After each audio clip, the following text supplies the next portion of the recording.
Hello दोस्तों, नमस्कार, स्वागत है एक बार फिर से आप सभी के अपने प्रिय चैनल पर। दोस्तों आपको बता दें जो अभी की सबसे बड़ी खबर आ रही है, जहां पर जरूरत पड़ी तो दुश्मन के घर में घुसकर मारेंगे। जी हां, पाकिस्तानी सेना ने भारत के खिलाफ उगला जहर। जी हां, बताएंगे कैसे भारत को धमकी दी गई है, जरूरत पड़ी तो दुश्मन के घर में घुसकर मारेंगे। पूरी बयान, पूरा वाक्य आपको बताएंगे दोस्तों, और साथ ही साथ बताएंगे जहां जिस दिन मरना होगा मर जाएंगे। पुलवामा अटैक पर पूर्व गवर्नर सत्यपाल मलिक को लेकर सबसे बड़ी खबर। और इसी बीच आपको बताएंगे जहां गलवान झड़प के बाद पहली बार राजनाथ सिंह से मिलेंगे चीन के रक्षा मंत्री, क्या सुधरेंगे हालात, सारी बड़ी जानकारी आपको बताने वाले हैं। साथ ही साथ पुरानी पेंशन योजना से जुड़ी भी सारी बड़ी खबरें आपको बताने वाले, इसलिए बने रहेगा वीडियो अंत तक। और अभी खबरों में आगे बढ़ने से पहले हमेशा की तरह अपने भारत देश का जमकर समर्थन करते और मानते कि मेरा भारत महान है और भारतीय सेना विश्व की नंबर 1 सेना। तो इस वीडियो को भी कर दीजिए लाइक, चैनल को कर दीजिए सब्सक्राइब, बेल आइकन दबाइए, साथ ही कमेंट बॉक्स में लिख दीजिएगा जय हिंद। जी हाँ, तो बात करते हैं पहली और सबसे बड़ी खबर की, जहां पाकिस्तानी सेना ने भारत के खिलाफ उगला जहर। कहा जरूरत पड़ी तो दुश्मन के घर में घुसकर मारेंगे। बता दें आर्थिक तंगी और महंगाई की मार झेल रहे पाकिस्तान ने एक बार फिर हमले की गीदड़ भभकी दी है। एक तरफ देश की माली हालात बद से बदतर हो चुकी है, लोग आटे के लिए तरस रहे हैं। दूसरी तरफ पाकिस्तान भारत को चुनौती देने की हरकत से बाज नहीं आ रहा। Pakistan inter services public relations के महानिदेशक मेजर जनरल अहमद शरीफ ने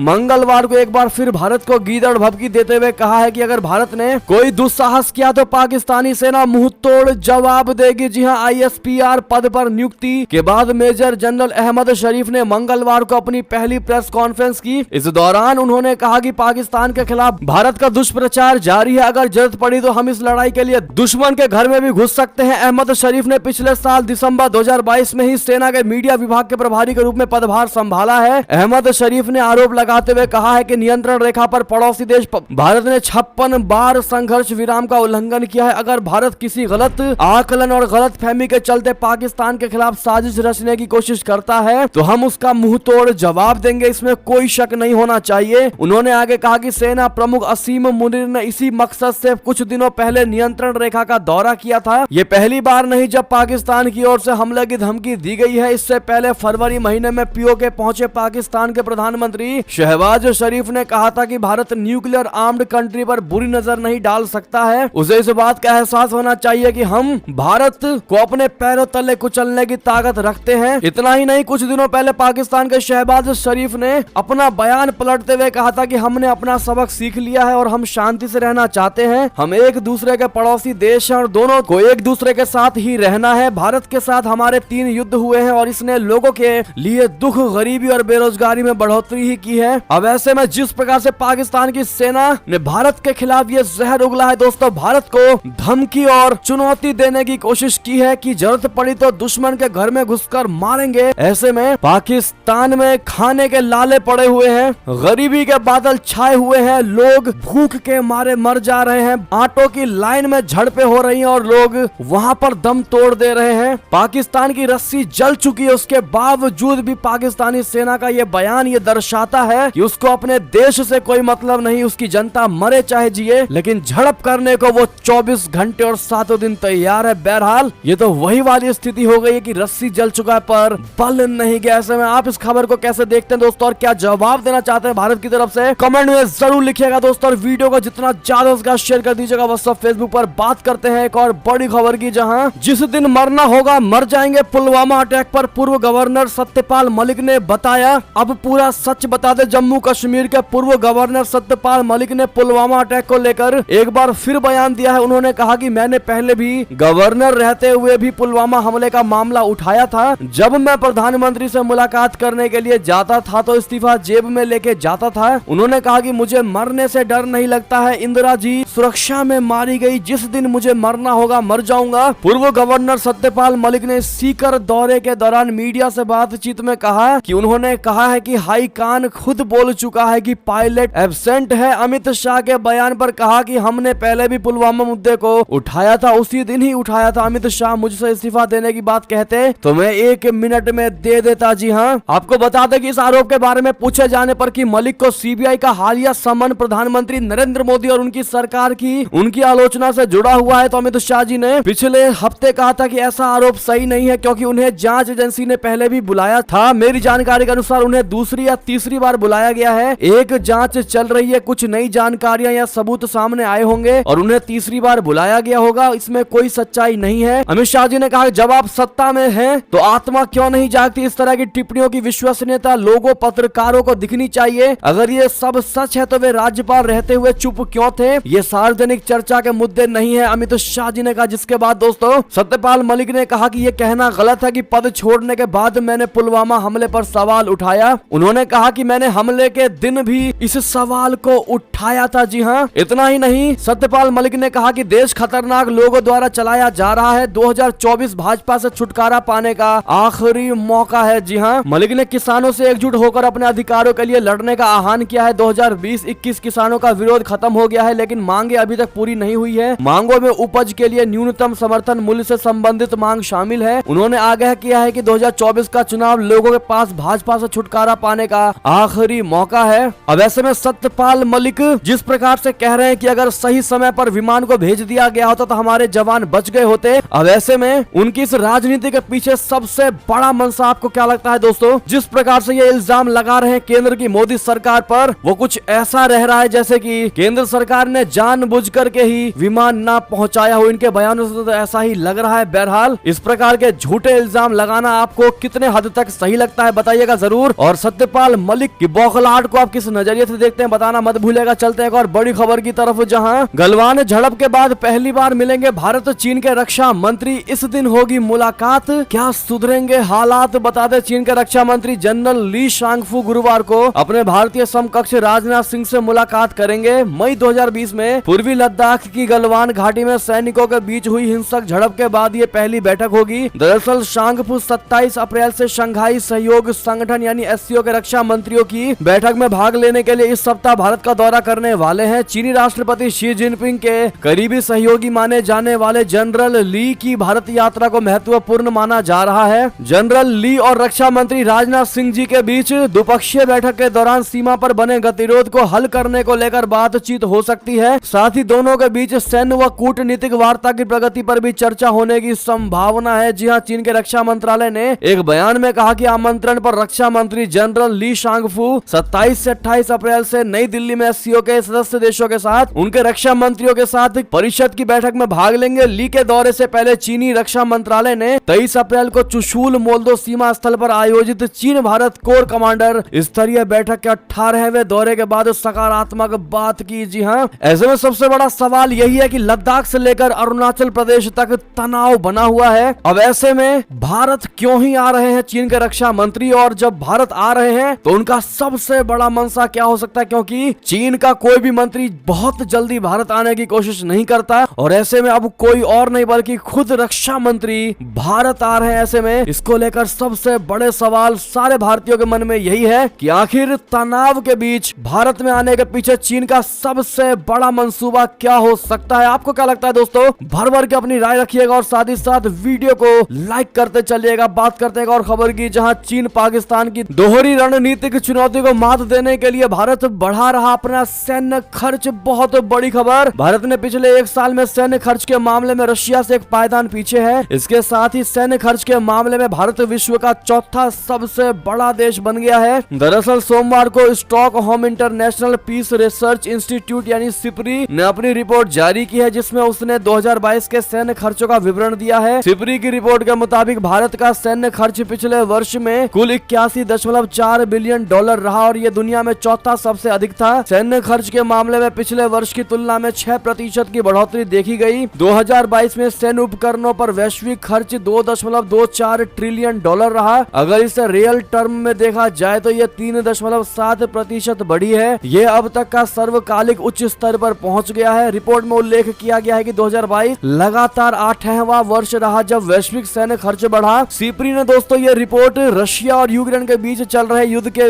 दौरान जारी किया है, जो यूरोप के सुरक्षा ढांचे को प्रभावित कर रहा है। जी हाँ, ऐसे में बड़ी ही खुशी की बात है कि भारत हथियारों पर खर्च करके सारे रिकॉर्ड तोड़ रहा है और टॉप 5 में बन गया है पूरे विश्व में। जी हाँ, और लगातार संख्या बढ़ता ही जा रहा है। ऐसे में बहुत बड़ी खुशी की खबर है। ऐसे में हमें गर्व है कि हम भारतीय हैं। कमेंट में जरूर लिखिएगा दोस्तों। चलते एक और खबर की तरफ, जहां श्रीलंका से बड़ी अच्छी खबर। श्रीलंका को अब रामायण का सहारा, राम सीता से जुड़े स्थलों से सुधरेगी अर्थव्यवस्था। बता दें श्रीलंका साल 2022 से ही बड़े आर्थिक और राजनीतिक संकट को झेल रहा है, तो वहीं सरकार के खिलाफ सड़कों पर विरोध प्रदर्शन हो रहे हैं। सितंबर 2022 में आईएमएफ ने 2.9 बिलियन अमेरिकी डॉलर के बेल आउट पैकेज की ऐलान किया था, तो वहीं अब श्रीलंका सरकार ने अपनी आर्थिक हालात को सुधारने के लिए रामायण का सहारा लिया है। इसमें सरकार अशोक वाटिका को एक बड़े पर्यटन स्थल के रूप में विकसित करने जा रही है। श्रीलंका के प्रधानमंत्री दिनेश गुणावर्धने ने नुवरा एलिया शहर में मौजूद अशोक वाटिका में एक ध्यान केंद्र की नींव रखी है। दरअसल नुवरा एलिया प्राकृतिक रूप से बेहद खूबसूरत स्थल है। इसके अलावा ये रहस्यमय भी लगता है। रामायण के मुताबिक इसकी जगह पर रावण ने सीता जी को रखा था। इतिहास में दर्ज दावों के मुताबिक रावण की लंका सोने की थी और अशोक वाटिका भी उसी का हिस्सा थी जहां सीता को रखा गया था। बताया जाता है कि सीता और हनुमान जी से जुड़े कुछ प्रमाण वहां मौजूद हैं जो इसकी पुष्टि करते हैं कि रामायण में लिखी बातें सिर्फ एक किस्सा नहीं है। जी हाँ, और जिस प्रकार से श्रीलंका प्रभु श्री राम जी के और मैया सीता जी के व्याख्यानों को रच रहा है, वो वाकई में अद्भुत होने वाला। और ऐसे में प्रभु श्री राम के लिए पूरा भारत भी उनके सपोर्ट में जरूर उतरेगा। ऐसे में दोस्तों कमेंट में आप लोग जय श्री राम लिखना बिल्कुल मत भूलिएगा। चलते अगली खबर की तरफ, जहां यूनाइटेड नेशन में पाकिस्तान ने फिर अलापा कश्मीर का राग, भारत ने दिया मुंह तोड़ जवाब। बता दें पाकिस्तान ने एक बार फिर संयुक्त राष्ट्र सुरक्षा परिषद की बैठक में कश्मीर का राग अलापा, लेकिन भारत ने भी इसका करारा जवाब दिया। इस बार भी भारत की स्थायी प्रतिनिधि राजदूत रुचिरा कंबोज ने पाकिस्तान को आईना दिखाने का काम किया है। दरअसल राजदूत कंबोज ने कहा कि वो ऐसी बेकार टिप्पणियों का जवाब देकर परिषद का समय बर्बाद नहीं करेंगी। वो संयुक्त राष्ट्र सुरक्षा परिषद में अंतर्राष्ट्रीय शांति एवं सुरक्षा को बनाए रखने, संयुक्त राष्ट्र के चार्टर के सिद्धांतों को कायम रखते हुए प्रभावी बहुपक्षवाद विषय पर चर्चा कर रही थी। इसी दौरान पाकिस्तान ने जम्मू कश्मीर का मुद्दा उठाने की कोशिश की। दरअसल इस महीने सुरक्षा परिषद के बैठक की अध्यक्षता रशिया कर रहा है। विदेश मंत्री सरगई लावरोव बहस की अध्यक्षता कर रहे थे और इसी दौरान पाकिस्तान के स्थायी प्रतिनिधि मुनीर अकरम ने जम्मू कश्मीर के मुद्दे को उठाया, जिस पर रुचिरा कंबोज जी ने कहा कि अंत में इस सम्मानित मंच ने आज एक स्थायी प्रतिनिधि की कुछ बेकार की टिप्पणियां सुनी जो विश्व में विशुद्ध रूप से अज्ञानता और उपनिवेशवाद के बुनियादी तथ्यों पर समझ की कमी के कारण की गई है, और हम इस पर हमेशा की तरह बेवजह टिप्पणी नहीं करना चाहते और हम इस यूनाइटेड नेशन के बहुमूल्य समय का दुरुपयोग नहीं करना चाहते। बहरहाल कश्मीर पर फिर एक बार करारा जवाब पाकिस्तान को मिला है और हो सकता है कि अगली बार कश्मीर का नाम तक ने ले पाकिस्तान। वैसे आपको क्या लगता है दोस्तों, अपनी राय अवश्य दीजिएगा। और कश्मीर भारत का था, है और रहेगा मानते हैं तो इस वीडियो को शेयर जरूर कर दीजिएगा व्हाट्सएप फेसबुक पर। एक और खबर की बात करें, जहां पाकिस्तान में चीनी नागरिकों पर हो रहे हमले, नाराज चीन को मनाने बीजिंग पहुंचे पाकिस्तानी आर्मी। बता दें पाकिस्तान के अलग अलग शहरों में पिछले कई दिनों से चीनी नागरिकों पर हमले हो रहे हैं और इन हो रहे लगातार हमलों से चीन नाराज भी है। उसे मनाने के लिए अब पाकिस्तान के सेना प्रमुख जनरल असीम मुनीर को चीन जाना पड़ा है। जी मीडिया को मिली एक्सक्लूसिव जानकारी के मुताबिक असीम मुनीर चीन की यात्रा के दौरान चीनी अधिकारियों के साथ मिलकर उनकी नाराजगी दूर करने के साथ साथ पाकिस्तान की खराब अर्थव्यवस्था को सही करने के लिए और लोन की मांग करेंगे। पाकिस्तान के सेना प्रमुख जनरल असीम मुनीर ऐसे वक्त में चीन जा रहे हैं जब पिछले हफ्ते एक चीनी नागरिक को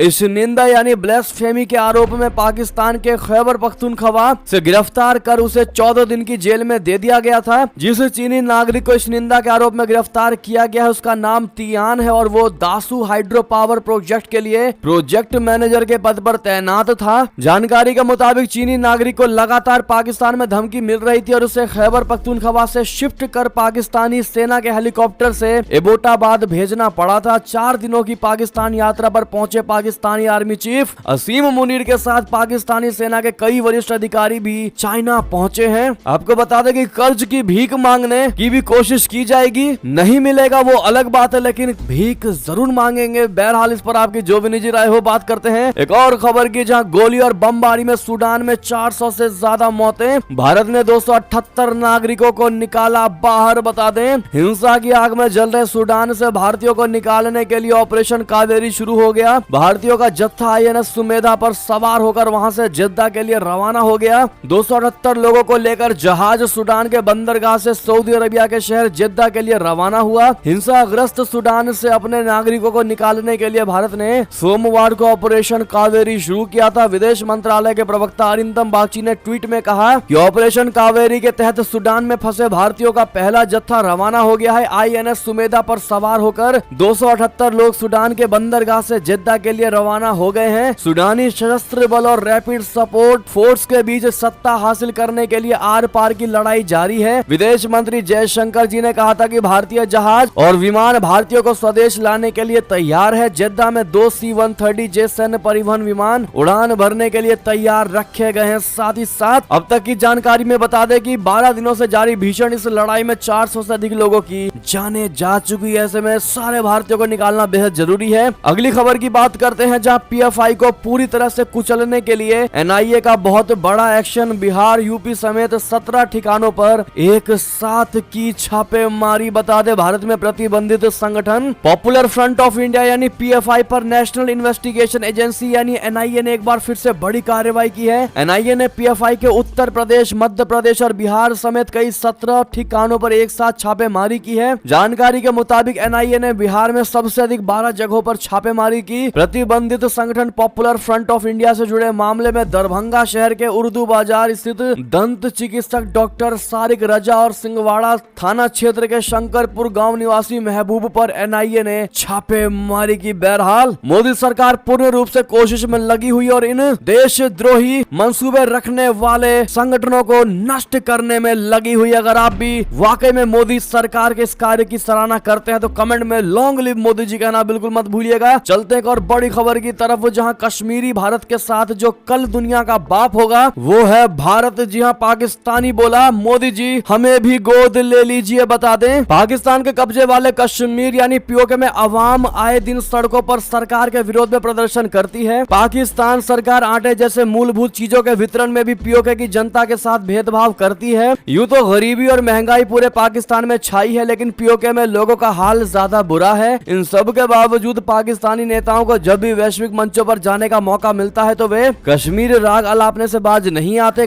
पाकिस्तान में जन्मे अमेरिकी बिजनेसमैन और ब्लॉगर शाहिद अनवर अपने ही मुल्क को खुलकर आईना दिखाते हैं। वो जम्मू कश्मीर के लोगों को बधाई देते हैं क्योंकि वो भारत का हिस्सा है। उनका एक वीडियो इन दिनों सोशल मीडिया पर जमकर वायरल हो रहा है। जी हाँ, शाहिद अनवर पाकिस्तान को आईना दिखाते हुए और भारत के साथ जाते हुए कहते हुए नजर आते हैं कि बख्श दो यार कश्मीरियों को, वे लोग एक ऐसे मुल्क के साथ हैं जो आने वाले समय में पूरी दुनिया पर हुकूमत करेगा। कश्मीर एक ऐसे मुल्क के साथ है जो आने वाले वक्त में दुनिया का बाप बनने वाला है। वो अमेरिका और UK जैसे देश को लीड कर रहा है, उनसे आगे निकल चुका है। एक ऐसी कौम जो IT, कारोबार जैसी चीजों में बिजी है। हमारी कौम सोच रही है बिरयानी का टेस्ट कैसे बढ़ाया जाए, कबाब का टेस्ट कैसे बढ़ाया जाए। वीडियो में अनवर भारत की जमकर तारीफ करते हैं और भारत को आने वाले समय में दुनिया का बाप बनने वाला बताया गया है। और कश्मीरियों को लेकर यह कहा गया है कि कश्मीरियों को छोड़ दो, उनको भारत के साथ जाने दो।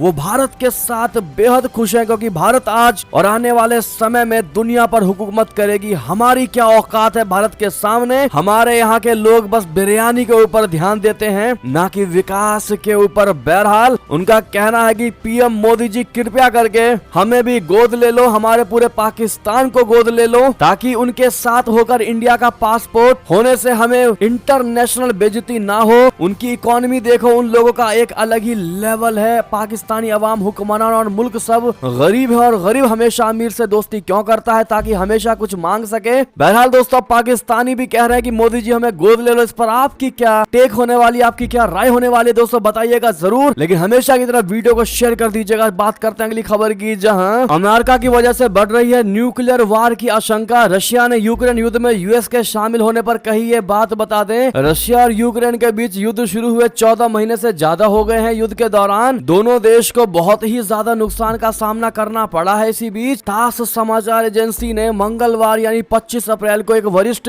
रूसी राजनयिक के हवाले से कहा है कि रशिया और अमेरिका 2 परमाणु संपन्न शक्तियां हैं। इन दोनों देशों के बीच सीधे सैन्य टकराव की वजह से न्यूक्लियर वार के जोखिम लगातार बढ़ रहे हैं। रशिया के विदेश मंत्रालय के परमाणु विभाग के प्रमुख व्लादिमीर एरकोव ने रूसी राज्य समाचार एजेंसी को बताया है कि अमेरिका रशिया के साथ अपनी हरकतों की वजह से जोखिम बढ़ रही है। साथ ही साथ एक और खबर बता दें, जहां अमेरिकी चेतावनी के बाद रशिया से क्या तेल खरीदना बंद कर देगा भारत। UAE ने भी दिया झटका। दरअसल रशिया यूक्रेन युद्ध के बाद से ही भारत रशिया से भारी मात्रा में रियायती कीमतों पर कच्चा तेल खरीद रहा है, लेकिन अमेरिकी चेतावनी और यूएई के अपने करेंसी दिरहम के इस्तेमाल की मनाही के बाद ऐसा लग रहा है कि दोनों देशों के बीच तेल व्यापार अंत की ओर है। रूस से तेल खरीदना भारत के लिए धीरे धीरे ही सही लेकिन मुश्किलें खड़ी कर रहा है। पिछले सप्ताह अमेरिका की चेतावनी के बाद से भारत सरकार इस समस्या का हल खोज रही है। भारत के लिए ये इसलिए भी महत्वपूर्ण हो जाता है क्योंकि पिछले सप्ताह ही अमेरिका ने चेतावनी देते हुए कहा था कि हम इस बात से अवगत है कि कुछ रूसी तेल प्राइस कैप से ऊपर निर्यात किया गया है। सभी कंपनियां सुनिश्चित करें कि रूसी तेल का निर्यात प्राइस कैप के भीतर ही हो, यानी रूसी तेल $60 प्रति बैरल या उससे कम कीमत पर ही खरीदा जाए, ना कि उससे ज्यादा। अब ऐसे में सबसे बड़ा सवाल यही है कि क्या अमेरिकी चेतावनी के बाद रूस से तेल खरीदना बंद कर देगा अपना भारत? आप क्या कहते हैं दोस्तों? अपनी राय अवश्य दीजिएगा। चलते हैं एक और खबर की तरफ, जहां अमेरिकी राष्ट्रपति चुनाव में फिर खड़े होंगे जो बाइडेन। जंग अभी खत्म नहीं हुई जैसा दिया बयान। बता दें, अमेरिकी राष्ट्रपति जो बाइडेन ने 2024 में शीर्ष पद के लिए फिर से चुनाव लड़ने की घोषणा कर दी है। अभी की बड़ी खबर, जो बाइडेन ने दोबारा राष्ट्रपति चुनाव लड़ने की औपचारिक रूप से घोषणा मंगलवार को किया है। जो बाइडेन ने एक वीडियो संदेश के जरिए इसकी घोषणा की। उन्होंने अगले साल होने वाले चुनाव के लिए रिपब्लिकन के खिलाफ अपनी उम्मीदवारी का ऐलान करते हुए कहा कि जंग अभी पूरी नहीं हुई है। जो बाइडेन ने ट्वीट करते हुए लिखा कि हर पीढ़ी के पास एक पल होता है जहां उन्हें लोकतंत्र के लिए उनकी मौलिक स्वतंत्रता के लिए खड़ा होना पड़ता है। मुझे यकीन है कि ये हमारा पल है, इसीलिए मैं संयुक्त राज्य अमेरिका के राष्ट्रपति के रूप में पुनः चुनाव के लिए खड़ा हो रहा हूँ। हमसे जुड़े, चलो काम खत्म करें। जी हाँ, एक और खबर की बात करते हैं, जहां कर्नाटक में बोले अमित शाह जी की अगर गलती से भी यहां कांग्रेस की सरकार आई तो प्रदेश हो जाएगा दंगाग्रस्त। बता दें, कर्नाटक में चुनावी तापमान उफान पर है। पार्टियों ने चुनाव जीतने के लिए अपने तर्कस से सभी तीर निकालकर चला दिए हैं। उम्मीदवार घर घर जाकर अपने पक्ष में वोट करने के लिए कह रहे हैं। इसके साथ ही पार्टियों के बड़े नेता बड़ी बड़ी रैलियां करके उम्मीदवारों के पक्ष में माहौल बना रहे हैं। इसी क्रम में कल मंगलवार को केंद्रीय गृह मंत्री अमित शाह जी उत्तर कर्नाटक क्षेत्र के तेरदाल में एक जनसभा को संबोधित किया। इस जनसभा में उन्होंने कांग्रेस को अपने निशाने पर रखा। अमित शाह ने कहा कि कर्नाटक की जनता के लिए एक तरफ डबल इंजन की सरकार है तो दूसरी तरफ रिवर्स इंजन की सरकार है। उन्होंने कहा कि अगर कांग्रेस आ गई तो सबसे बड़ा भ्रष्टाचार, तुष्टीकरण, परिवारवाद होगा और कर्नाटक राज्य दंगे से ग्रस्त हो जाएगा। लेकिन अगर बीजेपी की डबल इंजन की सरकार प्रदेश की सत्ता में फिर से आती है तो राज्य सुरक्षित हाथों में विकास और उन्नति की राह पर आगे बढ़ेगा। साथ ही साथ बता दें, सीएम योगी का बड़ा बयान, अब अपराधी और माफिया गले में तख्ती लटकाकर जान की भीख मांग रहे। जी हां, उत्तर प्रदेश के सीएम योगी आदित्यनाथ रायबरेली में जमकर बरसे। उन्होंने नगर निकाय चुनाव प्रचार के दूसरे दिन राजकीय इंटर कॉलेज मैदान में एक चुनावी जनसभा को संबोधित किया। इस दौरान उन्होंने भारतीय जनता पार्टी को वोट देने और प्रत्याशियों को भारी मतों से जिताने की अपील की। उन्होंने उत्तर प्रदेश के सुरक्षित माहौल का जिक्र करते हुए अपराधी और माफिया पर करारा प्रहार किया। सीएम योगी ने कहा कि आज माफिया कहता है जान बख्श दो, ठेला लगाकर जीवन जी लूंगा। प्रदेश की बेहतर हुई कानून व्यवस्था को लेकर उन्होंने कहा कि भाजपा सरकार की एक ही युक्ति प्रदेश को दिला दी माफिया से मुक्ति। जी हां, साथ ही साथ अंतिम खबर आपको बता दें, जहां लाखों पेंशनर्स की हुई बल्ले बल्ले, दुगनी होगी पेंशन, हटने जा रही है 15,000 की सीमा। जी हां, पेंशन पाने वालों के लिए बड़ी खुशखबरी है। अगर आप भी सरकारी कर्मचारी हैं तो पेंशन को लेकर बड़ा अपडेट सामने आया है। नए अपडेट के मुताबिक सरकारी कर्मचारियों की पेंशन में जल्द इजाफा होने वाला है। सरकार अब पेंशन की लिमिट बढ़ाने जा रही है, जिसके बाद में आपको पेंशन दुगनी हो सकती है। इस पर सुप्रीम कोर्ट में फिलहाल सुनवाई चल रही है। बता दें कि सरकार के इस फैसले के बाद में आपकी सैलरी चाहे कितनी भी कम हो, लेकिन आपकी पेंशन की कैलकुलेशन 15,000 रुपए पर ही की जाएगी। बता दें कि सुप्रीम कोर्ट में कर्मचारी भविष्य निधि संगठन यानी एम्प्लॉइज प्रोविडेंट फंड ऑर्गेनाइजेशन की इस वेतन सीमा को खत्म करने का मामला चल रहा है। इसके साथ ही ईपीएफओ में पेंशन की कैलकुलेशन पिछले वेतन यानी उच्च वेतन वर्ग पर भी की जा सकती है। ईपीएफओ के इस फैसले के बाद में कर्मचारियों को मिलने वाली पेंशन में बम्पर इजाफा हो जाएगा। इस फैसले से कर्मचारियों को कई गुना ज्यादा पेंशन का फायदा मिलने वाला है। बाकी सारी जानकारियां आप स्क्रीन पर देख ही पा रहे होंगे। दोस्तों, आपको ये खबरें कैसी लगी? आशा करता हूँ बहुत अच्छी लगी होगी। थोड़ी भी अच्छी लगी तो वीडियो को भाई बंधु में शेयर जरूर करिएगा और अभी कर दीजिए इस वीडियो को लाइक, चैनल को कर दीजिए सब्सक्राइब, बेल आइकन दबाइए, साथ ही कमेंट बॉक्स में लिख दीजिएगा जय हिंद जय भारत। तो मिलते हैं आप अगली बड़ी खबर में, तब तक के लिए आप सभी का बहुत बहुत धन्यवाद। जय हिंद जय भारत।